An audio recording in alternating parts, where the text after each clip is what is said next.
जय श्री कृष्णा। ब्रह्म ज्ञान में उपयोगी मौन, तप आदि के लक्षण तथा गुण दोष का निरूपण। सनत्सु जातीय, ये तीसरा अध्याय है। धृतराष्ट्र बोले, विद्वन, यह मौन किसका नाम है? वाणी का संयम और परमात्मा का स्वरूप, इन दो में से कौन सा मौन है? यहाँ मौन का भाव का वर्णन कीजिए। क्या विद्वान पुरुष मौन के द्वारा मौन परमात्मा को प्राप्त होता है? मुने, संसार में लोग मौन का आचरण किस प्रकार करते हैं? सनत्सु जात ने कहा, राजन, जहाँ मन के सहित वाणी रूप वेद नहीं पहुँच पाते, उस परमात्मा का ही नाम मौन है। इसलिए वही मौन स्वरूप है। वैदिक तथा लौकिक शब्दों का जहाँ से प्रादुर्भाव हुआ है, वे परमेश्वर तन्मयतापूर्वक ध्यान करने से प्रकाश में आते हैं।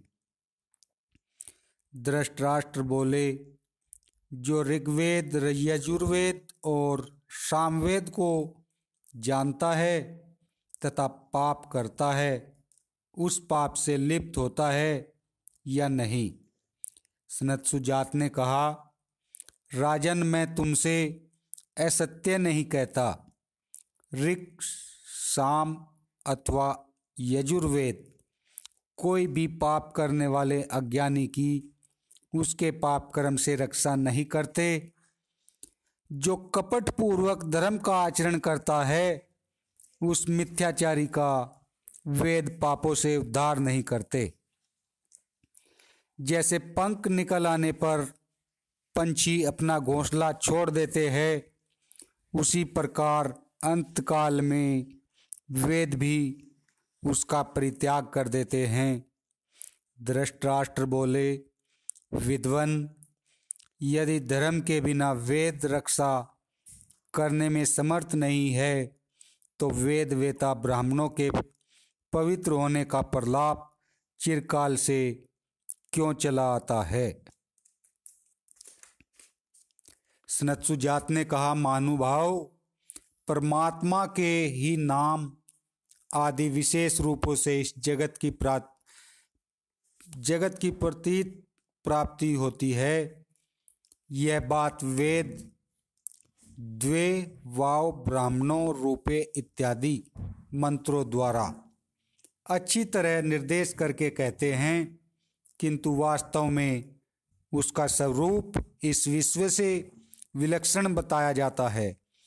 उसी की प्राप्ति के लिए वेद में कृच्छ्रु, चंद्रायणादि तप और ज्योतिष्टोमादि यज्ञ का प्रतिपादन किया गया है। इन तप और यज्ञों के द्वारा उस श्रोत्रिय विद्वान पुरुष को पुण्य की प्राप्ति होती है। फिर उस पुण्य से पाप को नष्ट कर देने के पश्चात ज्ञान के प्रकाश से वह अपने सच्चिदानंद स्वरूप का साक्षात्कार करता है। इस प्रकार विद्वान पुरुष ज्ञान से आत्मा को प्राप्त होता है। अन्यथा धर्म, अर्थ और काम रूप त्रिवर्ग फल की इच्छा रखने के कारण वह इस लोक में किए हुए सभी कर्मों को साथ लेकर उन्हें परलोक में भोगता है तथा भोग समाप्त होने पर पुनः इस संसार मार्ग में लौट आता है। इस लोक में तपस्या की जाती है और परलोक में उसका फल भोगा जाता है। यह सब के लिए साधारण नियम है, परंतु अवश्य पालन करने योग्य तप में स्थिर रहने वाले ब्रह्मवेता पुरुषों के लिए तो यही लोक है। उन्हें यही जीवन काल में ही ज्ञान रूप फल प्राप्त हो जाता है। धृतराष्ट्र बोले, सनत्सु जात जी, एक ही तप की कभी वृद्धि और कभी हानि कैसे होती है? आप इसे इस प्रकार बताइए जिससे हम भली भांति समझ सके। सनत्सुजात ने कहा, जो किसी कामना या पाप रूप दोष से युक्त नहीं होता उसे विशुद्ध तप कहते हैं। केवल वही तप रिद्ध और समृद्ध होता है, किंतु जब उस तप में कामना या पाप रूप दोष का संसर्ग होता है तो उसकी हानि होने लगती है। राजन, तुम जो कुछ मुझसे पूछ रहे हो यह सब तपस्या मूलक तप से ही प्राप्त होने वाला है। वेद वेता विद्वान इस तप से ही परम अमृत मोक्ष को प्राप्त होते हैं। धृतराष्ट्र बोले, सनत्सुजात जी, मैंने दोष रहित तपस्या का महत्व सुना। अब तपस्या के जो दोष हैं उन्हें बताइए, जिससे मैं इस सनातन गोपनीय तत्व को जान सकूं। सनत्सुजात ने कहा, राजन, तपस्या के क्रोध आदि 12 दोष है तथा 13 प्रकार के क्रूर मनुष्य होते हैं। पितरों और ब्राह्मणों के धर्म आदि 12 गुण शास्त्रों में प्रसिद्ध है। काम, क्रोध, लोभ, मोह, असंतोष, निर्दयता, असूया, अभिमान, शोक, स्पृहा, ईर्ष्या और निंदा, मनुष्यों में रहने वाले ये 12 दोष सदा ही त्याग देने योग्य है। नरश्रेष्ठ, जैसे व्याध मृगों को मारने का अवसर देखता हुआ उनकी टोह में लगा रहता है, उसी प्रकार इनमें से एक एक दोष मनुष्यों को छिद्र देखकर उन पर आक्रमण करता है। अपनी बहुत बड़ाई करने वाले, लोलुप अहंकारी, निरंतर क्रोधी, चंचल और आश्रितों की रक्षा नहीं करने वाले, ये 6 प्रकार के मनुष्य पापी हैं। महान संकट में पड़ने पर भी ये निडर होकर इन पाप कर्मों का आचरण करते हैं।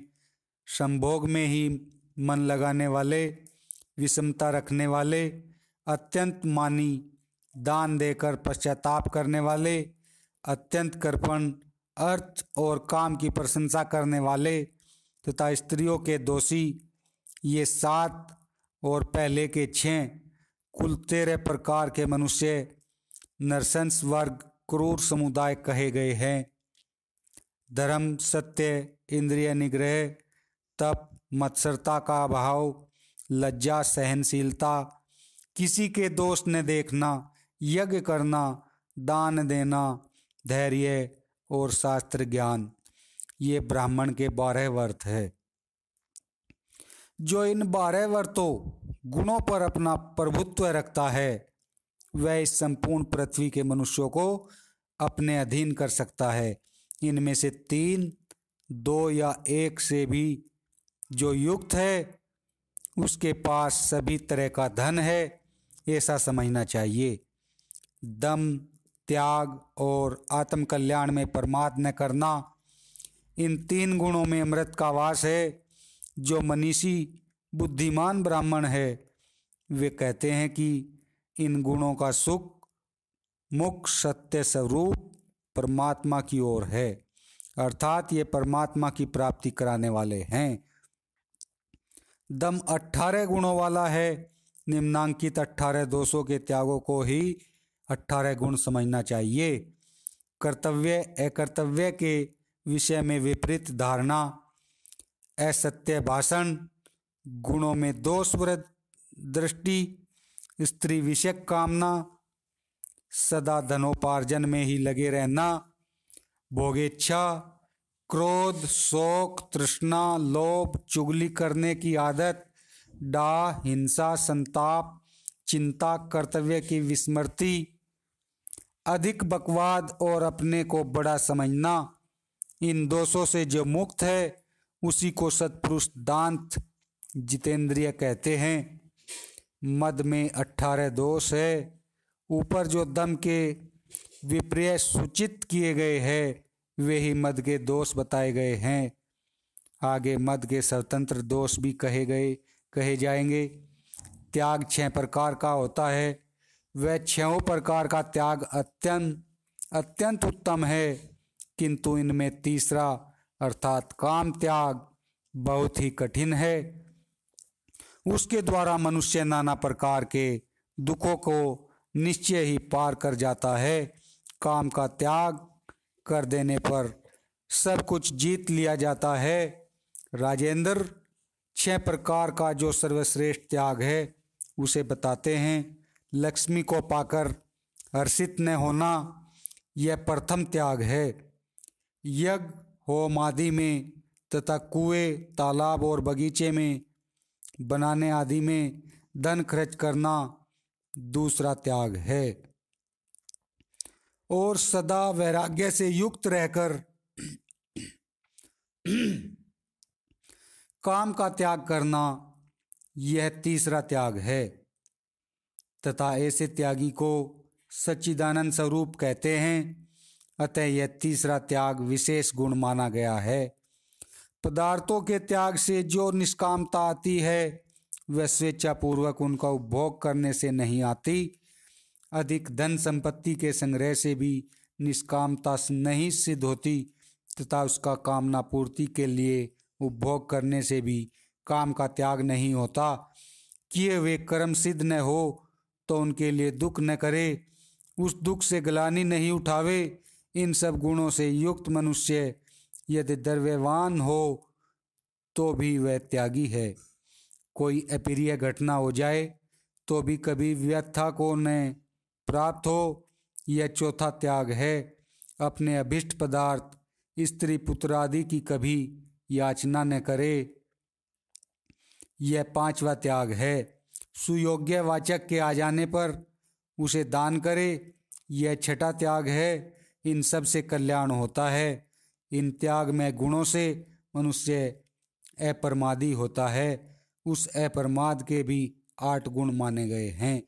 सत्य, ध्यान, समाधि, तर्क, वैराग्य, चोरी न करना, ब्रह्मचर्य और अपरिग्रह, ये 8 गुण त्याग और अप्रमाद दोनों के ही समझने चाहिए। इसी प्रकार जो मद के 18 दोष पहले बताए गए हैं उनका सर्वथा त्याग करना चाहिए। प्रमाद के 8 दोष हैं, उन्हें भी त्याग देना चाहिए। भारत, 5 इंद्रियां और छठा मन, इनकी अपने अपने विषयों में जो भोग बुद्धि से प्रवृत्ति होती है, 6 तो ये ही प्रमाद विषयक दोष हैं। और भूतकाल की चिंता तथा भविष्य की आशा, 2 दोष ये है। इन 8 दोषों से मुक्त पुरुष सुखी होता है। राजेंद्र, तुम सत्य स्वरूप हो जाओ। सत्य में ही संपूर्ण लोक प्रतिष्ठित है। वे दम, त्याग और अप्रमाद आदि गुण भी सत्य स्वरूप परमात्मा की प्राप्ति कराने वाले हैं। सत्य में ही अमृत की प्रतिष्ठा है। दोषों को निवृत्त करके ही यहाँ तप और व्रत का आचरण करना चाहिए। यह विधाता का बनाया हुआ नियम है। सत्य ही श्रेष्ठ पुरुषों का व्रत है। मनुष्य को उपयुक्त दोषों से रहित और गुणों से युक्त होना चाहिए। ऐसे पुरुष का ही विशुद्ध तप अत्यंत समृद्ध होता है। राजन, तुमने जो मुझसे पूछा है वह मैंने संक्षेप में बता दिया। यह तप जन्म, मृत्यु और वृद्धावस्था के कष्ट को दूर करने वाला, पापहारी तथा परम पवित्र है। धृतराष्ट्र ने कहा, मुने, इतिहास पुराण जिनमें 5वां है, उन संपूर्ण वेदों के द्वारा कुछ लोगों का विशेष रूप से नाम लिया जाता है, अर्थात वे पंचवेदी कहलाते हैं। दूसरे लोग चतुर्वेदी और त्रिवेदी कहे जाते हैं। इसी प्रकार कुछ लोग द्विवेदी, एकवेदी तथा अनर्च कहलाते हैं। इनमें से कौन से ऐसे हैं जिन्हें मैं निश्चित रूप से ब्राह्मण समझूं? सनत्सु जात ने कहा, राजन, एक ही वेद को न जानने के कारण बहुत से वेद कर दिए गए हैं। उस सत्य स्वरूप एक वेद के सार तत्व परमात्मा में तो कोई बिरला ही स्थित होता है, वहीं ब्राह्मण मानने योग्य है। इस प्रकार वेद के तत्व को न जानकर भी कुछ लोग मैं विद्वान हूँ ऐसा मानने लगते हैं। फिर उनकी दान, अध्ययन और यज्ञ आदि कर्मों में लौकिक एवं परलौकिक फल के लोभ से प्रवृत्ति होती है। वास्तव में जो सत्य स्वरूप परमात्मा से च्युत हो गए हैं उन्हीं का वैसा संकल्प होता है। फिर सत्य रूप वेद के पुराण का निश्चय करके ही उनके द्वारा यज्ञों का विस्तार अनुष्ठान किया जाता है। किसी का यज्ञ मन से, किसी का वाणी से तथा किसी का क्रिया के द्वारा संपादित होता है। पुरुष संकल्प में और वह अपने संकल्प के अनुसार प्राप्त हुए लोकों का अधिष्ठाता होता है, किंतु जब तक संकल्प शांत न हो तब तक दीक्षित व्रत का आचरण अर्थात यज्ञ आदि कर्म करते रहना चाहिए। यह दीक्षित नाम दीक्ष व्रतादेशे इस धातु से बना है। सत्पुरुषों के लिए सत्य स्वरूप परमात्मा ही सबसे बढ़कर है, क्योंकि परमात्मा के ज्ञान का फल प्रत्यक्ष है और तप का फल परोक्ष है। इसलिए ज्ञान का ही आश्रय लेना चाहिए। बहुत पढ़ने वाले ब्राह्मण को केवल बहुपाठी बहुज्ञ समझना चाहिए। इसलिए क्षत्रिय केवल बातें बनाने से ही किसी को ब्राह्मण ने मान लेना। जो सत्य स्वरूप परमात्मा से कभी पृथक नहीं होता उसी को तुम ब्राह्मण समझो। राजन, अथर्वा मुनि एवं महर्षि समुदाय ने पूर्व काल में जिनका गान किया है वे ही छंद वेद हैं, किंतु संपूर्ण वेद पढ़ लेने पर भी जो वेदों के द्वारा जानने योग्य परमात्मा के तत्व को नहीं जानते वे वास्तव में वेद के विद्वान नहीं है। नरश्रेष्ठ, छंद वेद उस परमात्मा में स्वच्छंद संबंध से स्थित है अर्थात स्वतः प्रमाण है। इसलिए उनका अध्ययन करके ही वेदवेता आर्यजन वेद रूप परमात्मा के तत्व को प्राप्त हुए हैं। राजन, वास्तव में वेदों के तत्व को जानने वाला कोई नहीं है, अथवा यों समझो कि कोई बिरला ही उनका रहस्य जान पाता है। जो केवल वेद के वाक्यों को जानता है वह वेदों के द्वारा जानने योग्य परमात्मा को नहीं जानता, किंतु जो सत्य में स्थित है वह वेद वेद्य परमात्मा को जानता है। जो यज्ञ मन आदि अचेतन है उनमें से कोई ज्ञाता नहीं है। इसलिए मनुष्य मन आदि के द्वारा न तो आत्मा को जानते हैं और न अनात्मा को। जो आत्मा को जान लेता है वहीं अनात्मा को भी जानता है। जो केवल अनात्मा को जानता है वह सत्य आत्मा को नहीं जानता। जो पुरुष ज्ञाता वेदों को जानता है वहीं वेद्य जगत आदि को भी जानता है, परंतु उस ज्ञाता को न वेद पाठी जानते हैं और न वेद ही। तथापि जो वेदवेता ब्राह्मण है वे उस आत्म तत्व को वेद के द्वारा ही जानते हैं। द्वितीय के चंद्रमा की सूक्ष्म कला को बताने के लिए जैसे वृक्ष की शाखा की ओर संकेत किया जाता है, उसी प्रकार उस सत्य स्वरूप परमात्मा का ज्ञान कराने के लिए ही वेदों का भी उपयोग किया जाता है, ऐसा विद्वान पुरुष मानते हैं। मैं तो उसी को ब्राह्मण समझता हूँ जो परमात्मा के तत्व को जानने वाला और वेदों की यथार्थ व्याख्या करने वाला हो, जिसके अपने संदेह मिट गए हो और दूसरों के भी संपूर्ण संशयों को मिटा सके। इस आत्मा की खोज करने के लिए पूर्व, दक्षिण, पश्चिम या उत्तर की ओर जाने की आवश्यकता नहीं है। फिर आग्नेय आदि कोणों की तो बात ही क्या है। इसी प्रकार दिग्भाव से रहित प्रदेश में भी उसे नहीं ढूंढना चाहिए। आत्मा का अनुसंधान अनात्म पदार्थों में तो किसी तरह करे ही नहीं। वेद के वाक्यों में भी न ढूंढकर केवल तप के द्वारा उस प्रभु का साक्षात्कार करे, सब प्रकार की चेष्टा से रहित होकर परमात्मा की उपासना करे, मन से भी कोई चेष्टा न करे। राजन, तुम भी अपने हृदयाकाश में स्थित उस विख्यात परमेश्वर की उपासना करो। मौन रहने अथवा जंगल में निवास करने मात्र से कोई मुनि नहीं होता। जो अपने आत्मा के स्वरूप को जानता है वही श्रेष्ठ मुनि कहलाता है। संपूर्ण अर्थों का व्याकृत प्रकट करने के कारण ज्ञानी पुरुष व्याकरण कहलाता है। यह समस्त अर्थों का प्रकटीकरण मूलभूत ब्रह्मा से ही होता है, अतः वही मुख्य व्याकरण है। विद्वान पुरुष भी ब्रह्मभूत होने के कारण इसी प्रकार अर्थों का व्याकृत व्यक्त करता है, इसलिए वह भी व्याकरण है। जो संपूर्ण लोकों को प्रत्यक्ष देख लेता है वह मनुष्य उन सब लोकों का दृष्टा मात्र कहलाता है, सर्वज्ञ नहीं होता। किंतु जो एकमात्र सत्य स्वरूप ब्रह्मा में ही स्थित है वह ब्रह्मवेता ब्राह्मण सर्वज्ञ हो जाता है। राजन, पूर्वोक्त धर्म आदि में स्थित होने से तथा वेदों का विधिवत अध्ययन करने से भी मनुष्य इसी प्रकार परमात्मा का साक्षात्कार करता है। यह बात अपनी बुद्धि द्वारा निश्चय करके मैं तुम्हें बता रहा हूँ। जय श्री कृष्णा।